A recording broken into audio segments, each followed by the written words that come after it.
can spend hours discussing these ideas in conversation with someone. The idea of the chosen one, I like how Nagashwan equalizes that with the potential arrival of a god figure.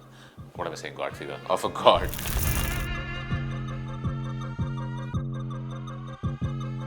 For a sense of imagination. For how compellingly he must have sold this vision in order to bring the who's who of Indian talent on board. So definitely props to that. From mythology, when this film is focused on the Kurukshetra war and a couple of its moments, there I felt something. I felt a strong sense of, oh, wow, this is great. And there's a dialogue there when Lord Krishna is telling Arjuna that, hey, you know what, the chariot that you are in, it's protected by Lord Hanuman. It's being driven by me, who's a god, and yet this other figure caused damage to your chariot. What a punchline that is! What a hero moment that is! பயப்படாதே, புது பிரபஞ்சம் வந்துகிட்டு இருக்கு.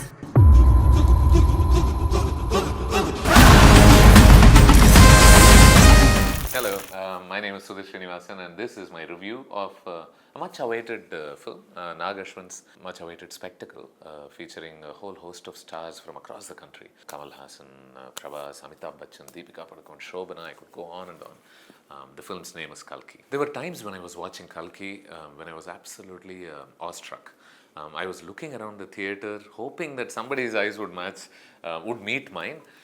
Mainly because I wanted to share the sense of fascination that I felt while watching this film. The futuristic structures, the vehicles, the ammo, the inverted pyramid that's hanging about, the villain that's hanging. I could go on and on about all the fascinating details in this revolutionarily looking film, for sure. So yeah, I wanted to exchange glances with somebody in the theatre and go, hey, are we really watching this? This could really give Marvel films a run for it. For their money, couldn't it?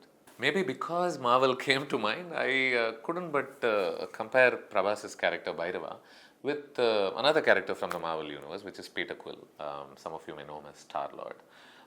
Mainly because both of them are great at fighting. Both of them use a lot of gadgetry. Both of them like to operate alone largely. Even if they have friends, it's with a lot of banter. And both of them mask their emotional sort of strength by sort of coming across as somebody who doesn't care about anything, by coming across as someone extremely selfish. But of course the big difference here is I'm not sure Prabhas' Bhairava character offers us as many joys in those humorous portions. I'm not sure he sells as much emotion during the emotional portions. And right up front, when Prabhas' character is introduced, obviously, it's through a fight scene. And I also, there's a fair amount of star pandering that happens there as well, because he's referred to as a rebel star and there's a reference or two there. And I didn't quite think this film needed that, because it's a serious film that's built on mythological foundations. So what's the need to sort of push me away from your futuristic, painstakingly created world? And throw me a reference from the real world. In a way, I think Prabhas' Bhairava can be seen as, I don't know if you've seen the Ponniyin Selvan films, there's a character called Vandiyathevan there. So you can sort of make that parallel there, because this character too exists to breathe a lot of life and mirth and into an otherwise very solemn, very serious sort of world. But like I said, I'm not sure he entirely succeeds in doing that. What Nagashwan does very effectively though is he makes sure that we are constantly kept busy by the carousel of cameos that keep coming our way. Oh wow, okay, I didn't know this actor played this character's father. I didn't know these two directors had cameos in the film. What's this Bollywood actors doing here? I'm not talking about Deepika Padukone, obviously. So yeah, he keeps throwing all these recognizable faces from time to time to keep us very occupied with the film. But what I was wishing for was that these cameos would be supplemented with a lot of emotional, with an emotional narrative as well. Because for lack of it, even when Bhairava tells us a flashback that's supposed to move us, I think, because it is narrated quite seriously. Once the flashback ends and another character is sort of crying, I had to fight the urge to laugh because I didn't think it was that emotional. Or for instance, take Bhairava's flirtatious encounter with Disha Patani's character. And even there, I didn't think it was entirely successful in creating a lot of mirth as this angle intended to.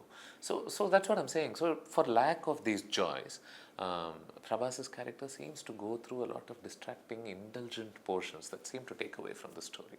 I think adding fuel to this problem is the fact that sometimes the Kalki scenes seem to linger longer than they need to. Sure, certain scenes may serve a purpose, but I kept asking the question of, okay, does this need to stretch this long? Like, for example, Prabhas's character, Bhairava and Ashwatthama, Amitabh Bachchan has played this character. So these two characters are set up for a big fight scene.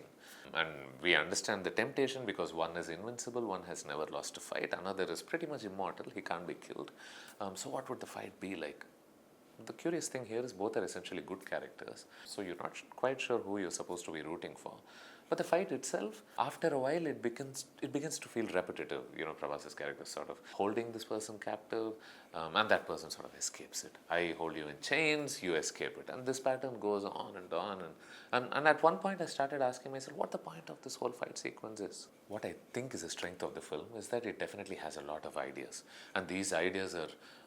And you can think about these ideas. You can spend hours discussing these ideas in conversation with someone. Let me give you an example. One would be how the chosen one, and this is an idea, right? This is an idea we've seen in many films. We've seen it in Harry Potter, we've seen Game of Thrones, we've seen it in Bahubali. And this idea of the chosen one, I like how Nagashwan equalizes that with the potential arrival of a god figure. What am I saying, god figure? Of a god. The 10th avatar of Lord Vishnu is about to happen, and he uses this in the conventional sort of the one narrative. And of course that fits because the one narrative, the idea of the chosen one itself is drawn from mythology, as Joseph Campbell's books have told us. I think the problem then is because we are talking about the arrival of God, how do you make his side vulnerable? And that's crucial, isn't it? How do you make the villains more menacing, capable of causing great harm and threat? I think this is where the film sort of suffers, I think.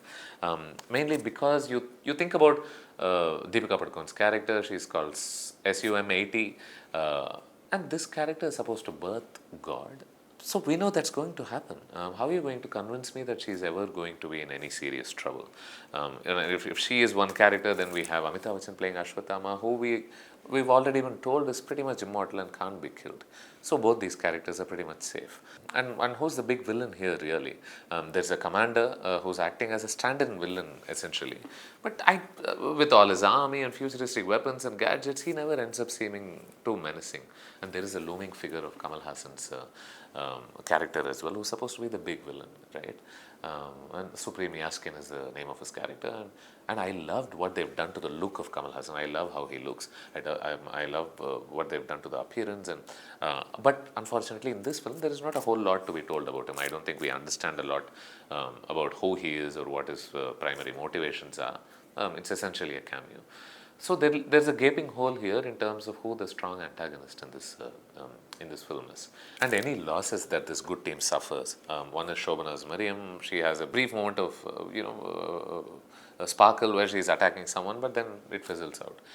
The same thing can be said about Annabin's character, Kyra, who again seems to show some signs of life, but then she's quickly dispensed with, and while her boyfriend seems to find it a big tragedy, I'm not sure we do.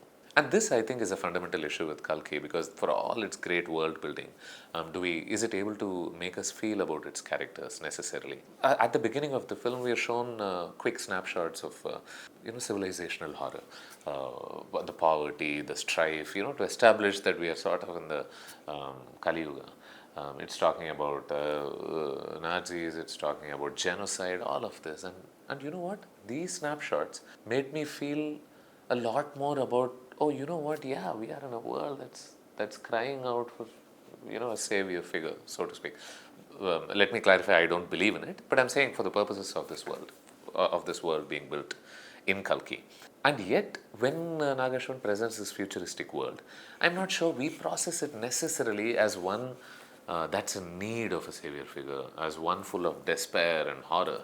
I'm not sure the film successfully sells these feelings. And given that this film is tasked with the burden of establishing Bhairava as a sort of fun figure, and all the time that's spent on him, I'm not sure there's a lot more time left with which the film can sell these other emotions to us. Sure, you could think about it. If you thought about it, then there is This world seems pretty horrific. I mean, women are being sent into machines to be incinerated. Their fetuses are sort of exploited. There is hardly any sign of life in this world. No plant life, no vegetation, no food being available. So yeah, it's a bad world. But you know what? You have to think about it to realize how bad this world is. I'm not sure the film sells. The film's job is not just to inform and let us sort of think about it and feel about it. I think the film's job is also to make us feel about these things. While talking about feelings, what I did feel very strongly was a sense of admiration for Nag Ashwin's world building, for a sense of imagination, for how compellingly he must have sold this vision in order to bring the who's who of Indian talent on board. So definitely props to that. I also felt a strong sense of admiration for composer Santosh Narayanan, because I thought his music really reflected the scale of the film. I thought it was on par with the sort of international standard visuals that we are constantly being presented with. What I did not feel too strongly about, as I've already told you, is the narrative of this film, is the storytelling in this film. There's a moment, there were one or two moments drawn from mythology when this film is focused on the Kurukshetra war and a couple of its moments. There I felt something. I felt a strong sense of, oh, wow, this is great. And there's a dialogue there when Lord Krishna is telling Arjuna that, hey, you know what, the chariot that you are in, it's protected by Lord Hanuman. It's being driven by me, who's a god, and yet this other figure caused damage to your chariot. What a punchline that is! What a hero moment that is! No matter how many times you reference Prabhas as a rebel star, these authentic hero moments that come within the story are so much more powerful than any star pandering that we can do. And for that reason, I can't wait for us to make stories from the Mahabharata, from the Ramayana. I mean, these are great epics, great stories within them, great hero moments. And now with a film that could rival the best of the best in the Hollywood films, and I'm not saying it easily at all. While I was watching this film, I thought about so many international franchises. I thought about Mad Max. I thought about Dune. I thought about the Star Wars films. I thought about, at one point, Hunger Games. Why not? At one point, as Deepika Padukone's character sort of emerging from a fire, her clothes are burned, she is pregnant. I even thought of briefly of Game of Thrones as well. What Nag Ashwin has done is create belief within us that these worlds are definitely accessible to us visually. So yeah, that's its own form of achievement, I think. And I can't wait to see what we go on to do with such technology. Hopefully we can tell better stories for sure. And maybe if this film is set up for future films in the same franchise, then hopefully those stories will resonate with way more emotion. This is my review of Nag Ashwin's Kalki. I hope you enjoyed it, and if you have, what did you think about the film? Do share in the comments, and we will pay attention to it. I am Sudhir Srinivasan. Thanks for watching this review.